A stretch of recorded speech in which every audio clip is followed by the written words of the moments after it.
اسی مدرسے کی مڈل لیول کی ایک طالبہ کا انتقال ہو گیا جس کا نام نوف تھا۔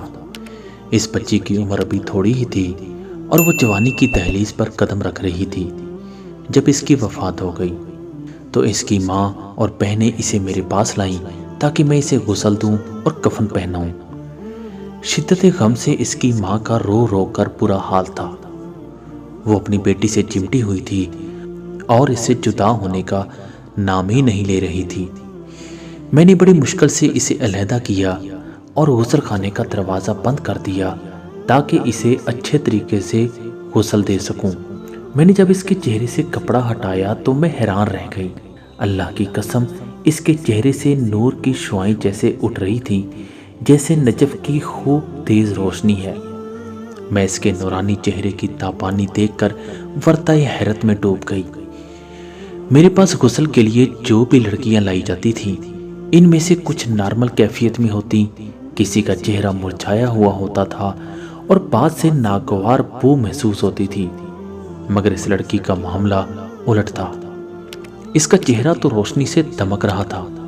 دوران غسل میں نے دیکھا کہ محسوس ہو رہا تھا کہ اس کے دائیں اور بائیں ہاتھ کی شہادت کی انگلی بھی اٹھی ہوئی لگتی تھی، جیسے تشہد میں اٹھائی جاتی ہے۔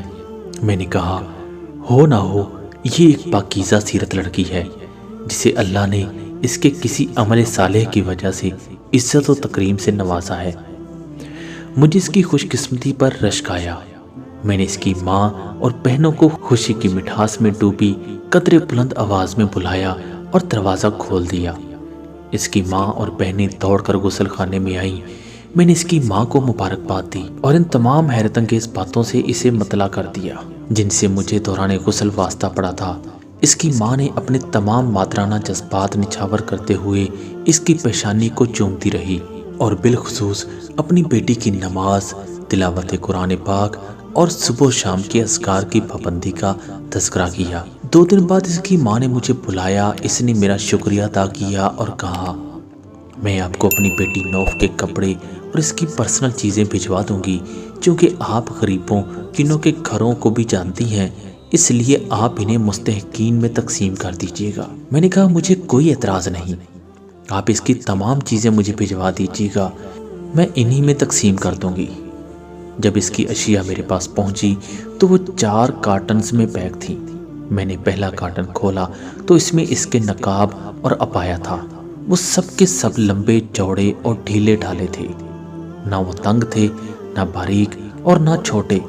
میں نے دوسرا کارٹن کھولا تو اس میں اس کے کپڑے تھے۔ وہ سب بھی پورے بازوؤں والے، ڈھیلے ڈھالے اور مکمل جسم کو ڈھانپنے والے تھے۔ سب لباس انتہائی سادہ تھے۔ وہ شوخ اور بھڑکیلے نہیں تھے، بلکہ جاذب نظر اور بہترین لباس تھے۔ ان کا فیبرک باریک نہیں تھا کہ جس سے جسم نظر آئے۔ میں جو کارٹن کھول رہی تھی میری حیرت میں اضافہ ہو رہا تھا۔ ایک کارٹن میں اس کا اسکول کا سامان اور اس کے قلم تھے۔ میں نے ڈبہ کھولا تو اس میں سے ایک قرآن مجید اور مسواک بھی نکلی۔ میں جان گئی کہ اپنی زندگی میں یہ نبی کریم محمد صلی اللہ علیہ وسلم کی سنت کو اپنانے والی رہی ہے۔ اس کے سامان میں ایک ڈائری بھی تھی جس کے اکثر اوراق خالی تھے۔ راویہ کہتی ہیں، کارٹن بند کرنے کے بعد میرے دل اور پھر ایمان کی کیفیت میں اچانک ایک تغیر برپا ہو گیا اور میں نے زندگی کے اختتام پر نیکی اور دنیا داری میں کسی ایک انجام اور راستے کو اپنانے کا عزم اور جذبہ محسوس کیا۔ میں جلدی سے اپنے کپڑوں والی الماری کی طرف گئی۔ میں نے اسے کھولا اور وہ تمام کپڑے نکال باہر پھینکے جو تنگ تھے یا باریک تھے یا چھوٹے بازوؤں والے تھے۔ میں نے اسی لمحے اپنے آپ سے وعدہ کیا کہ میں آج کے بعد حیا و حجاب قائم رکھنے والے کپڑے پہنا کروں گی جیسے نوف پہنا کرتی تھی۔ میں نے اس کی ڈائری کو اپنے پاس رکھ لیا کہ میں اس میں اپنے لیکچرز لکھا کروں گی جو مرحومہ نوف کے لیے صدقہ جاریہ بن جائیں گے۔ وہ مبلغہ کہتی ہیں، میں نے نوف کی ماں کو فون کیا اور اسے اس ماڈرنزم کے دور میں بھی اپنی بیٹی کو مکمل اسلامی لباس پہنانے پر مبارکباد دی۔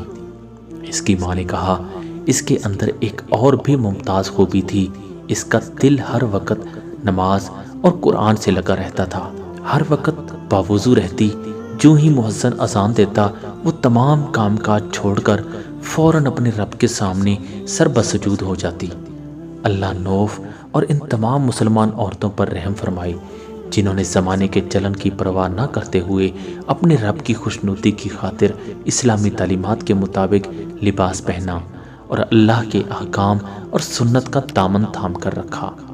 اس واقعہ میں میری امت کی ان تمام ماؤں، بہنوں اور بیٹیوں کے لیے حوصلہ افزائی کا سامان ہے جو زمانے کو خوش کرنے کی بجائے اپنے پروردگار کو خوش کرنے کی فکر میں رہتی ہیں اور شریعت کے اصولوں کے مطابق زندگی بسر کرتی ہیں کہ رب تعالیٰ کل قیامت کے دن انہیں سرخرو کرے گا انشاءاللہ۔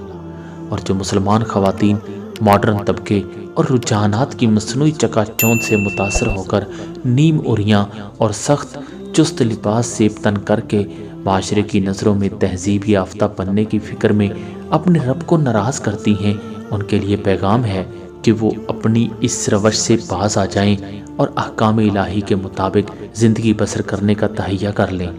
نوف کی ہی عمر یا ادھیڑ عمری میں بالآخر اپنے رب کے سامنے پیش ہونا لازم ہے۔